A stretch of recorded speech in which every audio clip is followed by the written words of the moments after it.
corruption et l'impunité des crimes financiers et de droit commun sont à la base de cette situation de crise multidimensionnelle dans laquelle nous pataugeons depuis plusieurs années.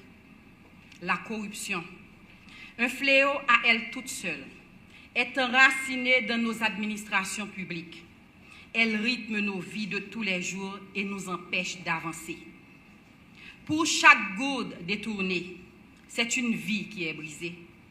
Cet enfant n'ira pas à l'école.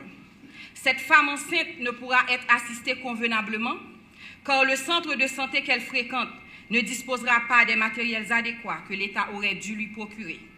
Cette communauté continuera de trépigner dans l'extrême pauvreté. Pour chaque goutte ayant servi à enrichir illicitement un agent de l'État, cette route ne sera pas construite et cette zone en région ne sera pas connectée au reste du pays. Pour chaque acquisition surfacturée, cette jeune fille mourra de faim, à moins de se prostituer. Et cette dame du troisième âge ne bénéficiera pas d'un logement social, alors qu'elle a passé une misérable vie à s'entendre dire qu'elle y avait droit.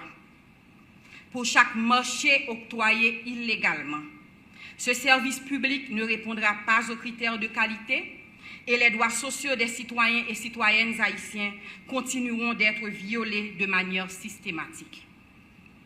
Pour chaque cas d'abus de biens sociaux, cet homme qui vit avec une déficience, qu'elle soit motrice, sensorielle ou cognitive, ne bénéficiera pas de l'assistance sociale à laquelle il a droit. Pour chaque commission illicitement perçue, cette mère célibataire, fatiguée de solliciter le soutien de l'État, un soutien qui ne viendra jamais d'ailleurs, sera obligée de placer son enfant en domesticité, en priant pour que la famille d'accueil de ce dernier soit bienveillante.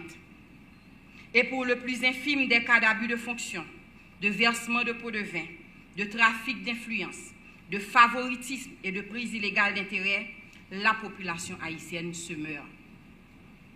Mesdames, Messieurs, nous sommes présents aujourd'hui dans cette salle parce que nous sommes conscients que là où se trouve la corruption, les droits humains en général, et particulièrement les droits sociaux et économiques, ne sont ni respectés, ni protégés, et encore moins réalisés.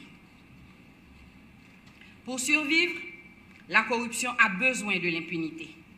Cette impunité que lui offre la justice haïtienne, inerte et amorphe face aux crimes financiers, parce que des hommes et des femmes à qui nous avons confié le travail de veiller au grain, de protéger les intérêts de l'État et de s'assurer que chaque goutte, que chaque centime soit dépensé là où elle devrait l'être, nous trahissent continuellement, tout en érigeant un système qui profite à ceux et celles qui veulent continuer de bénéficier de ce chaos innommable.